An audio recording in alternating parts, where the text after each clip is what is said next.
السلام عليكم ورحمة الله وبركاته. حبايبي، أحلى متابعين في الدنيا. النهاردة جاية لكم بوصفة من وصفات ست الحبايب الله يرحمها. وصفة سهلة وبسيطة واقتصادية، وبجد الطعم تحفة. كانت بتقول عنها كفتة الصينية.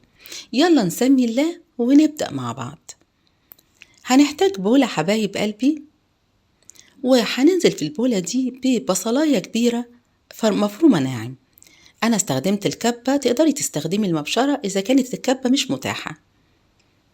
هنزل بملح وكمان فلفل أسمر.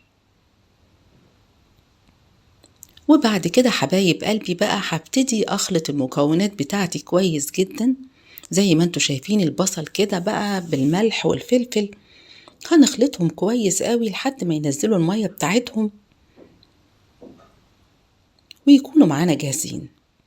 بعد كده بقى حبايب قلبي هنزل بأقل من ربع المعلقة توم باودر، وكمان نص معلقة من خلطة السبع بهارات اللي أنا عاملاها في البيت.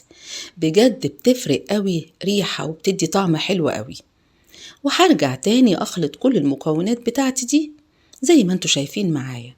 الموضوع سهل وبسيط، ما بياخدش وقت ولا مجهود. بعد كده بقى حبايب قلبي هنزل بالمكون بقى الرئيسي بتاعنا، وهو اللحمة المفرومة. أنا استخدمت 250 جرام من اللحمة، ربع كيلو، وفيها زي ما انتوا شايفين نسب كده دهون بتدي طعم حلو قوي للكفتة بتاعتنا. وهبتدي بقى أخلط اللحمة بتاعتنا مع البصل والتوابل اللي احنا استخدمناها، نخلطها بشكل جيد جدا زي ما انتوا شايفين كده معايا حبايب قلبي. الموضوع زي ما قلت لكم سهل جدا. بتمنى إذا كنتوا وصلتوا معايا لحد الجزء ده من الفيديو ما تبخلوش عليا بلايكاتكم الحلوة، برأيكم في الوصفة. زي ما انتوا شايفين معايا كده حبايب قلبي، أنا بخلطها كويس قوي. ودلوقتي حبايب قلبي هي كده بقت جاهزة معانا زي ما هنشوف بالظبط. حبايب قلبي دلوقتي بقى أنا هجيب طاجن. طبعا انتوا اكيد ملاحظين ان انا بستخدم الطاجن البورسلين بتاعي الجديد في كل الوصفات. بجد طلع حلو قوي. انا تقريبا حطيت 3-4 نقط كده من الزيت، لان هي مش محتاجة خالص اي مواد دهنية زي ما انتوا شايفين معايا كده. وحبايب قلبي هنزل بقى باللحمة بتاعتنا او بالكفتة بتاعتنا، وهبتدي اوزعها في الطاجن. تقدر تستخدمي طاجن او صينية، المتاح عندك مفيش مشكلة. مقاس 25 بيبقى كويس جدا زي ما انتوا شايفين كده معايا حبايب قلبي. وبسويها، الموضوع سهل جدا جدا، ما بياخدش زي ما قلت لا وقت ولا مجهود.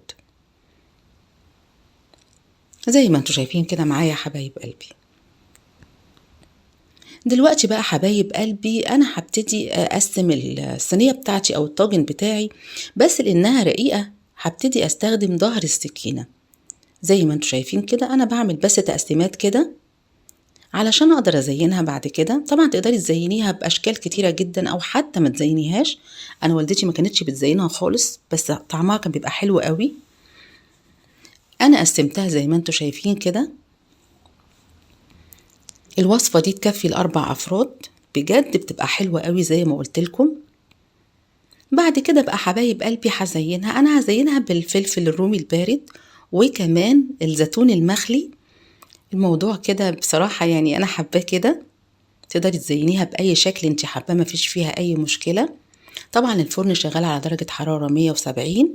هي بتاخد بالظبط معانا حوالي 15 دقيقة، مش أكتر من كده.